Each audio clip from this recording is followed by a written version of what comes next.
नमस्कार, मैं हूं देवनाथ। आप देख रहे हैं भारत एक्सप्रेस। जी हाँ, हम हरियाणा में हैं और हरियाणा का मिजाज सुबह क्या होता है, आपको इससे बेहतर तस्वीर कोई दिखाई नहीं दे सकती। क्योंकि चाय पर चर्चा है और चाय की बात करें तो मेरे हाथ में चाय है, हर्बल चाय है और हर्बल पार्क है। जिंद का इलाका है, चाय बगल में है, चाय की स्टॉल है, लेकिन कोई पैसा नहीं है, मुफ्त की चाय है। लोग एक बढ़िया वाली चाय पीते हैं और इसके बाद इस चर्चा को हम लोग जो है विराम नहीं देंगे। शुरुआत करते हैं। शुरुआत इस तरीके से कि जिंद में क्या है। जिंद एक ऐसी राजधानी, हरियाणा की ऐसी राजधानी जिसे सियासत की राजधानी कहते हैं। यानी बहुत सारी फैसले, बहुत सारी चीजें, बहुत सारे बड़े लीडर यहां से तय होते हैं। लेकिन जिंद को मिला क्या? जिंद ने बड़े लीडर दिए, जिंद को मिला क्या? बहुत सारे लोग हैं, बात करेंगे और समझने की कोशिश करेंगे कि आखिर जिंद में क्या हो गया, क्या नहीं हुआ और इनके मन में यानी मतदाताओं के मन में जिंद को लेकर के क्या चल रहा है। सवाल यह भी है कि विकास की बात दावे हर कोई कर रहा है, हर पार्टी कह रही है कि वो विकास करती है और इस तरीके के दावे भी पेश कर रही है। तमाम पॉलिटिकल पार्टियों ने अपना एजेंडा यानी घोषणा पत्र भी जारी कर दिया है। लेकिन घोषणा पत्र क्या हवा हवाई है, ये भी बहुत महत्वपूर्ण होगा। एक सवाल और भी है कि जिंद आखिर इस बार किसको चुनेगा और जिंद में जो बयार बह रही है वो किसके हक में जाएगी। बहुत सारे लोग हैं, उनसे बात करेंगे। सबसे पहले आपसे बात कर लेते हैं। जिंद क्या कह रहा है, आपके दिल में क्या है? नमस्कार श्रीमान जी, आपके दर्शकों को भी नमस्कार। और पहले तो आपका प्रोनाउंसिएशन ठीक करा दूं, ये जिंद नहीं है, जींद है। थोड़ा सा बाहर के लोग इसको जिंद बोलते हैं, ये जींद है। मैं आपको ये कहना चाहता हूँ कि अब यार ये बह रही है कि जितनी तरक्की जींद में हुई है ना, इतनी कभी नहीं हुई। मैं आपको उदाहरण दे के बताता हूँ। हमारे यहाँ 25 साल में एक फ्लाईओवर बना वीटा के सामने जी। हम हर साल ये सुनते थे अब के बनेगा, अब के बनेगा, अब के बनेगा। इन पिछले 10 सालों में कम से कम भी शहर के चारों तरफ फ्लाईओवरों की भरमार है, रिंग रोड की भरमार है। विकास हुआ? ये विकास में नहीं आता क्या? मैं पूछ रहा हूँ, डेवलपमेंट हो गया? डेवलपमेंट हो रहा है। इनसे ही बात कर लेते हैं, अभी फिर आ जाएंगे, फिर आपके पास आएंगे। आप बताइए जी नमस्कार। आप ही देख लो, आप जींद में आए हुए हो, मतलब फ्लाईओवर बन गया तो विकास हो गया। बेरोजगारी कहाँ चली गई? हाँ, बीजेपी सरकार में जो नौकरी 40-50 हजार से शुरू होती थी वो आज 18,000 में रह गई है। शायद एक भिखारी 1-2 रुपए मांग के महीने में 18,000 से ज्यादा अर्न कर सकता है। सरकारी स्कूल बंद हो रहे हैं। प्राइवेट स्कूल में नर्सरी क्लास में बच्चे की फीस 5 से 6 हजार रुपए है। 18,000 रुपए की नौकरी करने वाला क्या ईमानदारी से नौकरी करके अपने बच्चों को पढ़ा सकता है? कैसे पढ़ाएगा? ये भी बहुत बढ़िया सवाल है। आ जाते हैं। ये बताइए, क्या महंगाई सच में बहुत बड़ी बात है? महंगाई तो सर अंतर्राष्ट्रीय लेवल की है और कोई हमारे देश में थोड़ी है, पूरे विश्व की महंगाई है।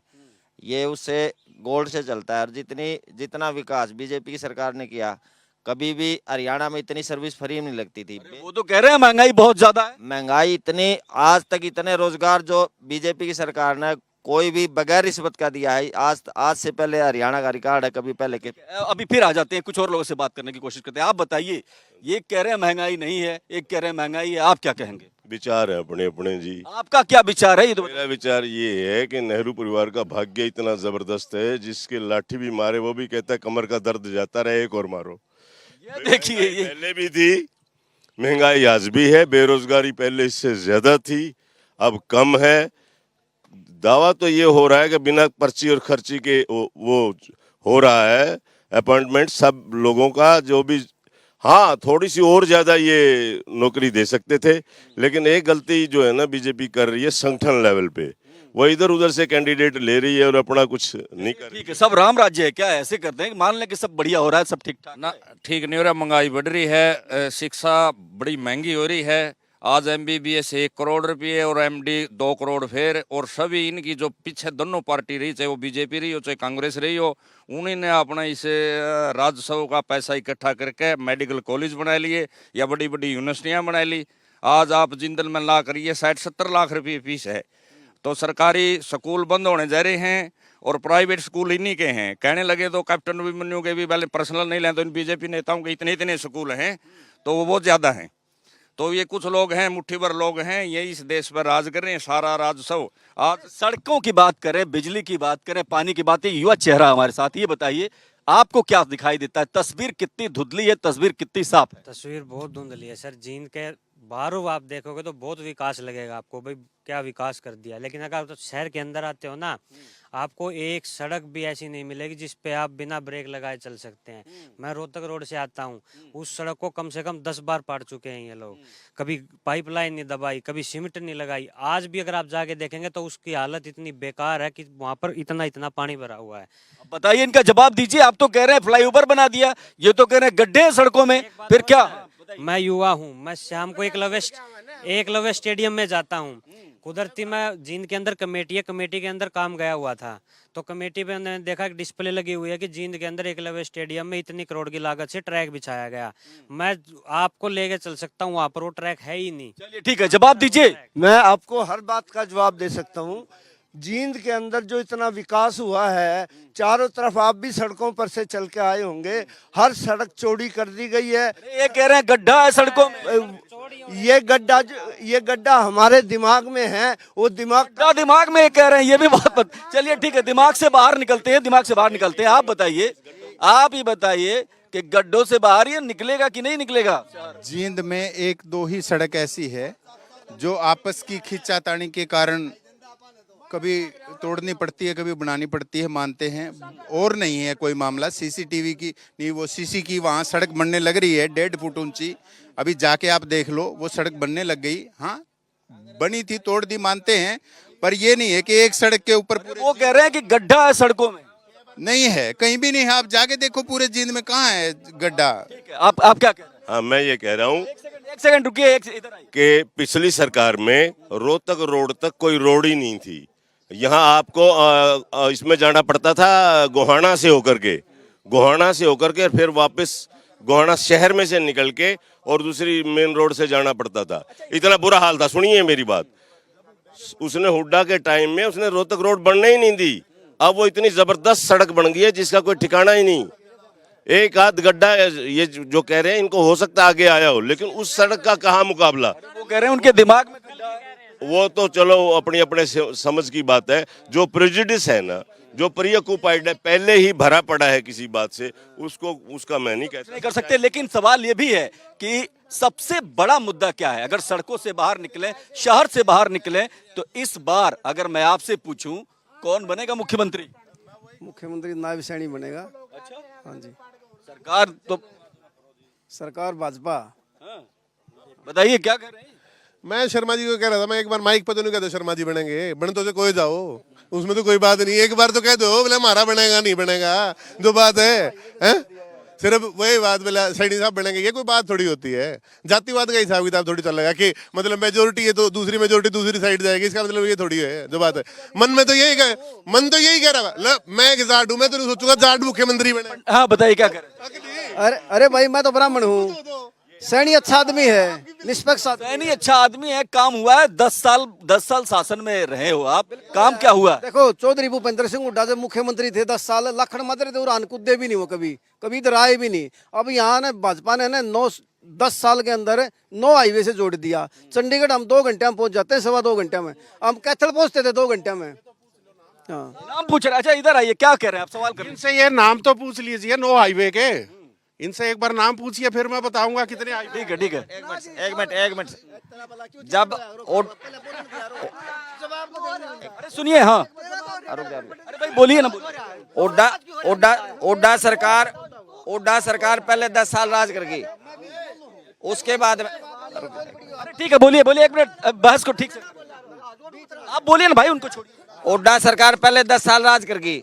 उधर से डिस्ट्रिक्ट सोनीपत आता, जहाँ खत्म हुआ जींद डिस्ट्रिक्ट आते हैं वहाँ रोड खत्म हो गया। उधर से जहाँ रोहतक डिस्ट्रिक्ट खत्म हुआ वहाँ से रोड खत्म कर दिया। जींद डिस्ट्रिक्ट में कोई काम नहीं कराया। एक सवाल बनता है आपसे जरा, जो है आपको दिखाई दे रहा हाईवे बन गए, आपको दिखाई दे रहा है सड़क बन गए, और ये नहीं दिखाई दे रहा कि महंगाई बढ़ गई। ये क्यों नहीं दिखाई दे रहा है? मैं अभी बताता हूँ महंगाई क्या बढ़ गई। जहां आप विश्व में महंगाई दर देखोगे, कहीं 73%। जो अच्छा हो वो मोदी जी ने किया, और जो बुरा हो या साइम सिंह, जहां सब कुछ ज्यादा हो जब ज्यादा हो। आज हमारी महंगाई दर 5% से नीचे चल रही है, जबकि विश्व में सब जगह ऊंची चल रही है। आप आंकड़ों पे क्यों नहीं जाते, अनपढ़ों वाली बात क्यों करते हैं? आज बेरोजगारी की बात होती है, आज मतलब है अगर कोई बेरोजगारी की बात कर रहा है तो अनपढ़ है वो, मतलब गजब की बात है आपका, कमाल का बात है। मतलब बेरोजगारी की बात करने का मतलब अनपढ़ है। अनपढ़ वाली बात यह है कि एक बात को ऐसे कह देना, मैं आंकड़ों के साथ बोलता हूँ, पीएफ अकाउंट जितने पहले खुले थे 14 से पहले, उससे 1.5 गुना ज्यादा अकाउंट पीएफ अकाउंट खुल गए। क्या वो फर्जी अकाउंट है? लोगों को नौकरी मिली है तभी तो पीएफ कटा है। इसी तरह जो महंगाई दर है, पहले डबल डिजिट में होती थी, अब सिंगल डिजिट में भी 5 से नीचे चल रही है। क्या ये महंगाई है ही नहीं? मतलब इनके हिसाब से देख लो तो हरियाणा में महंगाई खत्म है। कौन सा मत है, कौन सा मत? सुन लो, ये साहब कह रहे रोड कटा दिए, ये कटड़ा से जम्मू कटा दिया जी, सीधा निकाला है। उसको घुमा के बीकानेर नू ले जाओ, ये कहते जींद ले आए हैं। अरे जी, या तो रास्ता सोच रही हूँ इसलिए आए हैं बहुत। हाँ जी, उसको घुमा के ले जाओ ऐसे। हाँ जी, ये रोड आया तो जी ये गवर्नमेंट का प्लान, सीधा प्लान जल्दी जाए। ठीक है, हाँ क्या कह रहे हैं, क्या कह रहे हैं? सरकार का काम करने का होता है, और जो सरकार है वो काम तो करेगी जी, और करना भी चाहिए, कोई भी सरकार हो। हमारे तो ये है। अच्छा, एक सवाल है कि इस बार जब हम बात कर रहे हैं, आप जरा बताइए क्या मोदी फैक्टर है यहाँ पर? तुलनात्मक बात मैं बता रहा हूँ, जैसे बड़े भाई हमारे कह रहे हैं कि हर सरकार काम करती है, लेकिन मैं 100 का निचोड़ काट के एक बात बताऊंगा। अपने तुलना करेंगे ना, तोल के देखेंगे पहले की सरकारों में या अब की सरकारों में। पहले की सरकार ज्यादा भ्रष्ट थी परसेंटेज के हिसाब से, अब की जो सरकार है वो कम भ्रष्ट है। तुलनात्मक कार्य बीजेपी के राज में इस सरकार जी कह रहे हैं अपराधियों का गढ़ बन गया हरियाणा, अभी कल ही उनका बयान आया। नहीं नहीं नहीं, ऐसे ये तो अपनी वो तो हुड्डा जी की सोच है। क्या कह रहे हैं, क्या चाहते हैं? कोई गढ़ नहीं, ना यूपी में नहीं छोड़ा सरकार ने, केंद्र की सरकार ने, यहाँ भी नहीं है। कहाँ है गढ़ अपराधियों का? और ये तो हर सरकार में। एक मिनट, क्या कह रहे हैं आप? गोवाना में मातूराम जलेबी वाले फर्म है, सारे जान दोगे। वो गोली नहीं चली थी जी, 35 राउंड फायर नहीं होते, फूल बरसाए गए थे। कोई व्यंग कर रहे हैं, कोई गुंडागर्दी नहीं, जम्मा अमन चैन बिल्कुल है जी। गुंडागर्दी है? मतलब वो तो सवाल उठा रहे हैं ना सीधे सीधे। आप बताइए, आप क्या कहेंगे? हाँ जी, नहीं, थोड़ा अपराध तो बड़े हैं, उन पे कंट्रोल करना चाहिए। जाती हुई सरकार है, अब बड़े हैं, हाँ अपराध बड़े हैं, और अभी थोड़े से पिछले दिनों में ज़्यादा बढ़े हैं, 6 महीने से ज़्यादा बढ़ गए हैं। पिछली सरकार में भी अपराध थे। अच्छा, उससे पहले में भी सरकारों में अपराध तो होते हैं, अपराध के साथ कोई सरकार मिली हुई तो होती नहीं। बताइए, आप कह रहे हैं राम राज्य की बात करने लग रहे हैं, ये खुद कह रहे हैं कि अपराध बढ़ गए हैं। जाहिर सी बात है कि समस्या तो है ना यहाँ पे। अपराध की जिम्मेदारी किसकी है, सरकार की है, आम नागरिक की है? अपराध की जिम्मेवारी सरकार की है। और मैं आपको ये बता देना, कोई सवाल उठाए तो आप कहेंगे खराब आंकड़ा। नहीं, खराब आंकड़ा नहीं है, आंकड़ों में ही आप सुनिए। जितने एफआईआर अपराध के होते हैं वो पहले दर्ज होते थे, आज उन अपराधों के एफआईआर में बहुत कमी आई है। आप आंकड़ों पे चलिए, अंदाजों से कुछ नहीं होता। जो सरकार का रिकॉर्ड है उसके अनुसार अपराध बहुत घटे हैं, लॉ एंड ऑर्डर बहुत अच्छा है। एक मिनट, इसको ब्रेक ले लेते हैं। एक ब्रेक के बाद तुरंत वापस आते हैं और देखते हैं कि जो तमाम पॉलिटिकल पार्टियां अपने अपने घोषणा पत्र के साथ यहाँ पर आई हैं, उनमें क्या कॉपी पेस्ट है, क्या सबने एक ही मुद्दे को बुनाया है? क्योंकि देखिए, अगर आप देखेंगे तो बीजेपी और कांग्रेस दोनों महिलाओं को कोई 2000 तो कोई 2100 का अनुदान दे रहा है। देखिए कि यहाँ पर बहस हो गई है, लेकिन इस बहस को अलग दिशा में ले जाते हैं। आप ये बताइए कि तमाम पॉलिटिकल पार्टियों ने अपना घोषणा पत्र जारी कर दिया है, आम आदमी पार्टी भी आ गई है इलेक्शन में, और जो है कांग्रेस और बीजेपी दोनों। क्या सबसे बढ़िया घोषणा पत्र किसका है? सबसे बढ़िया घोषणा पत्र तो बीजेपी का है। सबसे घटिया घोषणा पत्र इसका है, केजरीवाल का है। किस कहाँ बैठा था, क्या क्या बातें करता था, कितनी उसने झूठ बोल ली, बच्चों की कसम खाई, और आज वो चाहता है देश का प्रधानमंत्री। केजरीवाल का यहाँ असर नहीं होगा कुछ? किसका? कुछ भी असर नहीं होगा। केजरीवाल का हरियाणा के अंदर कोई असर नहीं है। यहाँ सिर्फ कांग्रेस और बीजेपी की टक्कर रहेगी, कांटे की टक्कर है। ये नहीं कह सकते कि फला मुख्यमंत्री बन सकता है, ऐसा कोई नहीं कह सकता। टक्कर बीजेपी और कांग्रेस में, आपको भी ऐसा लगता है क्या? हाँ, बीजेपी कांग्रेस में रहेगी भाई साहब। और आम आदमी पार्टी, वो तो कह रहे हैं ना हरियाणा तो हमारा घर है, हरियाणा की गोद में पला बढ़ाऊ में। हरियाणा में नहीं है, हरियाणा में केजरीवाल का कुछ नहीं है। कोई जनाधार नहीं है यहाँ पे। आखिर क्यों? अच्छा पॉलिटिशियन है, वो भी आ रहा है हरियाणा, तो स्वागत करता है सबका। नहीं, यहाँ पे है नहीं उनका जनाधार कोई। टाइम लगेगा। अच्छा, आप ये बताइए, अभी चर्चा हो रही थी घोषणा पत्र की। घोषणा पत्र को आपने पढ़ा? आप लोगों में से किसी ने किसी का घोषणा पत्र पढ़ा है कि नहीं पढ़ा? 10 साल पहले जो घोषणा मोदी जी ने की थी वो पूरी होगी? जो बात है जीएसटी, कल जेपी नड्डा ने कहा है कि जो हम घोषणा पत्र करते हैं उसको 100% पूरा करते हैं। जरा ये भी समझिए ना। तो अब बाकी पॉलिटिकल पार्टियों को सामने आना चाहिए, उन्होंने ये कहा है। देश की रीढ़ किसान, जो बात है वो सबसे ज्यादा जीएसटी में फंसा हुआ है। जो बात है, किसान बीज तो चलो टैक्स फ्री हो गया, पहला खाद डालता है 5% जीएसटी, दूसरा डालेगा 12%, दवाई करेगा 28%। जो बात है, दाम उसको मिल नहीं रहे हैं, ऊपर से कानून ठोके जा रहे हैं। जो बात है, 2 लाख से ज्यादा अगर उसने फसल बेच दी तो उसकी सारी सरकारी सुविधाएं बंद हो जाएंगी। जो बात है, ना वो सरकारी हॉस्पिटल में अपना इलाज करवा सकता है, ना उसका आयुष्मान कार्ड बनेगा, ना कुछ। घोषणा पत्र जो है, जो सब झूठ का पुलिंदा रहता है क्या तमाम पॉलिटिकल पार्टियों की? बिल्कुल झूठ का है बीजेपी का, और क्या है? जो बात बीजेपी का झूठ है, बाकी सबका ठीक है। नहीं, सबका कोई ऐसी कोई बात नहीं, मैं सबका जो बात बोल रहा हूँ जो बात है।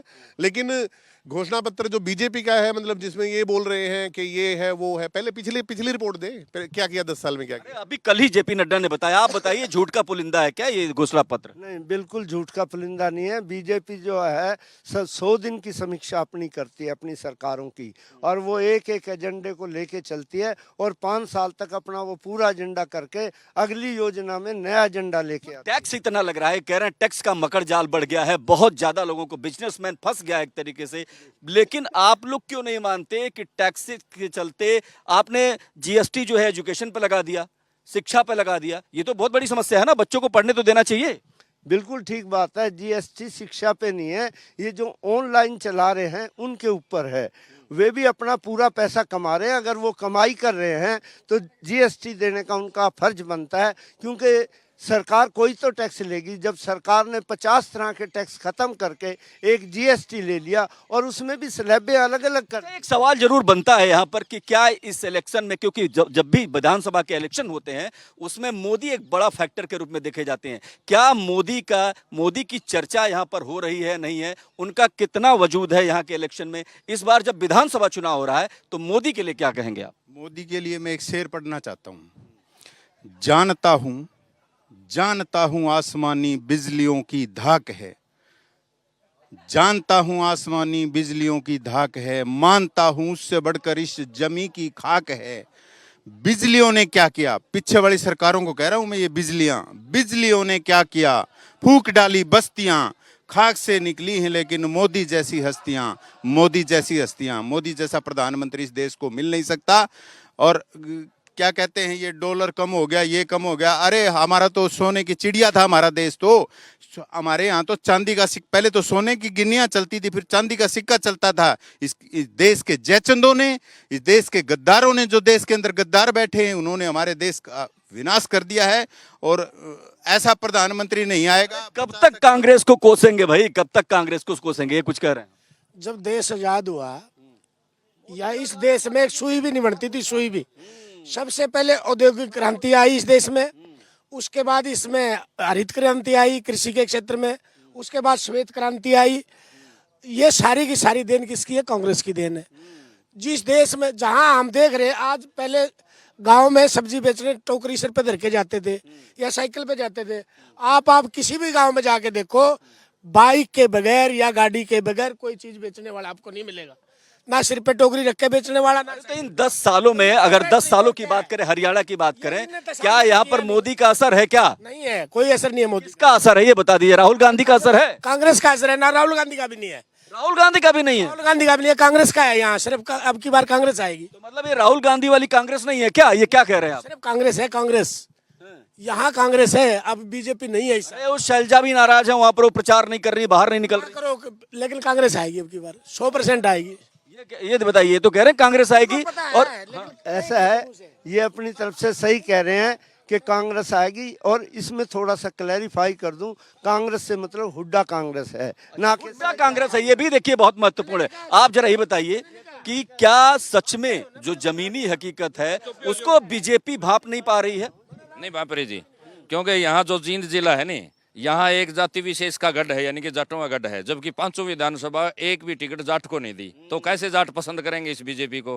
ऐसे तो बनाना चाहिए नहीं, 2 टिकट जाट को दे दो, 2 अन्य जाट को दे दो, 1 रिजर्व है। लेकिन 5 की 5 सीट में से किसी एक भी टिकट को जाट को नहीं दिया।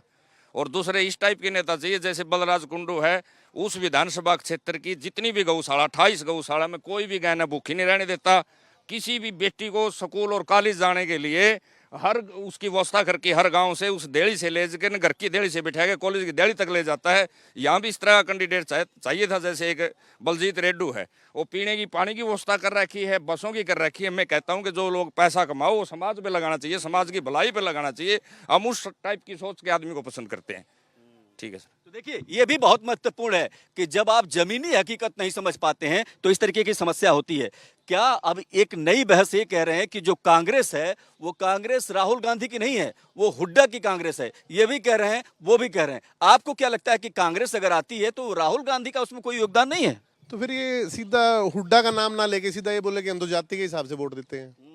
हुड्डा का नाम क्यों ले रहे? फिर सीधा जाट ही बोल दे। क्यों जाट है वो? इनको मतलब कांग्रेस से प्रॉब्लम नहीं है, इनको प्रॉब्लम है जाट से। अच्छा, जो बात है, जो बात इनकी है, जब ये हुड्डा कांग्रेस बोल रहे हैं, जो बात है, क्या हुड्डा ही 90 की 90 विधानसभा सीटों से लड़ रहे हैं? क्या यहाँ पे भी मतलब हुड्डा साहब भी लड़ रहे हैं? बीजेपी को ये आज वोट देने की बात कर रहे हैं, बीजेपी की बड़ाई कर रहे हैं। इनसे ये पूछ लेंगे, इनके जो अभी विधायक के जो इनके खड़े हुए हैं कृष्ण मिड्डा जी, क्या वो 5 साल 10 साल पहले क्या वो भाजपा के थे? 2005 के भाजपा के कैंडिडेट का नाम बता दे मुझे, किसने इलेक्शन लड़ा था, तो मैं मान जाऊंगा। चलिए एक एक सवाल कर लेते हैं, फटाफट कर लेते हैं। ये बताइए, यहाँ के सबसे बड़ा इशू क्या है, एक लाइन में अगर पूछूं तो? यहाँ के सबसे मेरे हिसाब से जो है बेरोजगारी जो बात है। और जो मतलब ये अपने माननीय प्रधानमंत्री जी मोदी जी जो बात है, जो मतलब अपने आप को पॉपुलर करने के लिए 370 फिल्म बनवा रहे हैं, कश्मीर फाइल बनवा रहे हैं, जो बात है एन एक्सीडेंटल प्राइम मिनिस्टर इन्होंने बनवाई, वो सब तो टैक्स फ्री है। ठीक है। आप ही बताइए, यहाँ की सबसे बड़ी समस्या क्या है? सबसे बड़ी स्वास्थ्य की समस्या है।